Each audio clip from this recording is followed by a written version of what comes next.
Every year, around 250,000 items are left behind on our network, from umbrellas and bags to bikes, saxophones, and even urns of ashes. But where do these items go, and how can you get them back?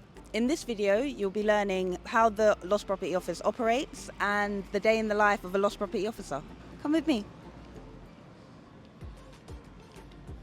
The Lost Property Office has been part of TfL for over 90 years. It has handled millions of objects and is one of the largest operations of its kind in Europe. Not everything is a phone or a wallet. Over the years, the office has handled giant teddy bears, wedding dresses, and even a garden gnome. Each one tells a story, and it's up to the officers to catalogue them all.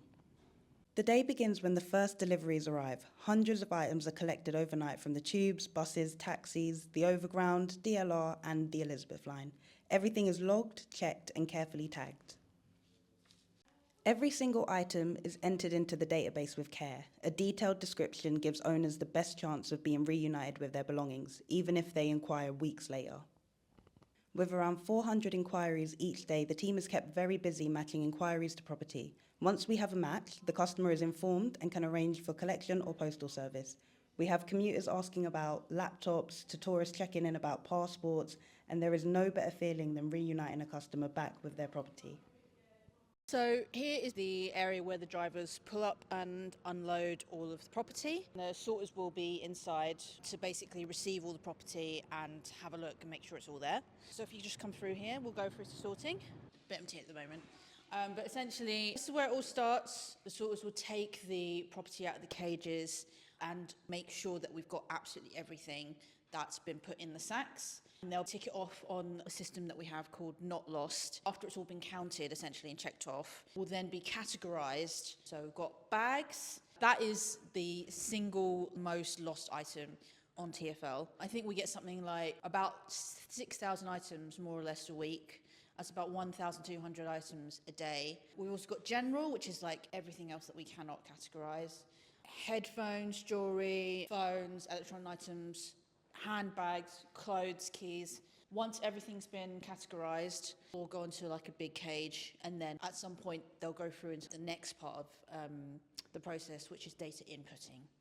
So if someone's on clothes, they're going to go through the clothing. They'll make sure it's like the right description or brand. If it's not, they'll describe it properly.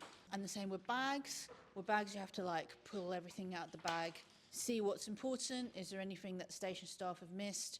And like write it down. If there's anything with identifying information, which is what you really want, like a driver's license, that's great. You put down someone's name and address.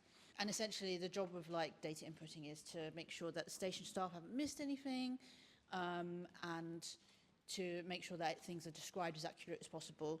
And that means that hopefully when people's inquiries come in, we can much more easily like match them with the item that they've lost. Anything that's yellow, that's come from a train station. Anything that's white, that's come from a bus station.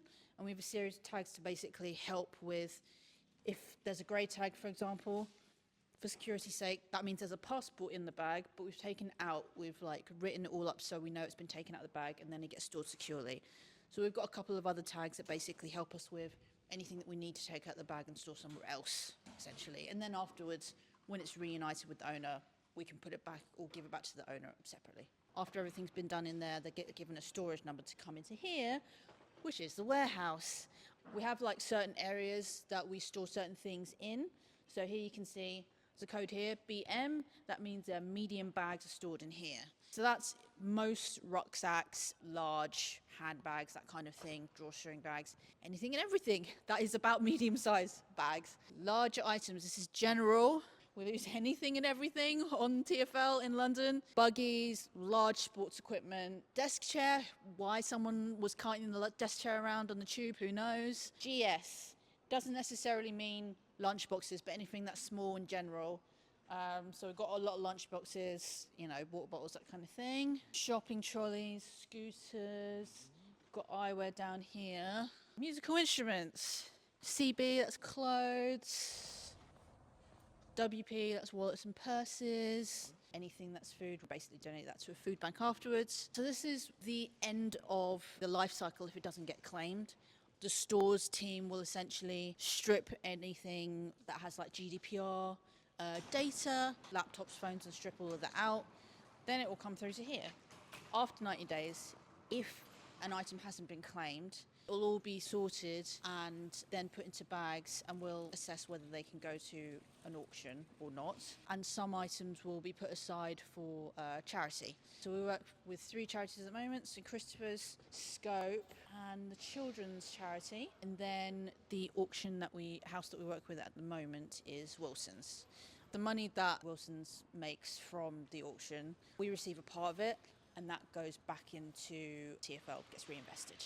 The stranger thing I found in this property so far, I haven't sorted it myself, but I saw like an abandoned bookshelf about this high come through.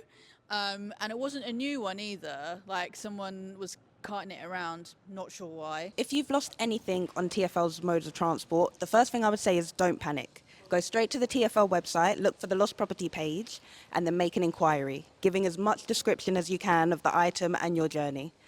And once that's done, we'll get to work and start searching our system, and fingers crossed we'll be back with some good news. The items are kept for up to 90 days. If they're not reclaimed, they may be donated to charity, recycled, or in some cases sold at auction. Nothing is wasted. So next time you leave something behind on your journey, don't panic.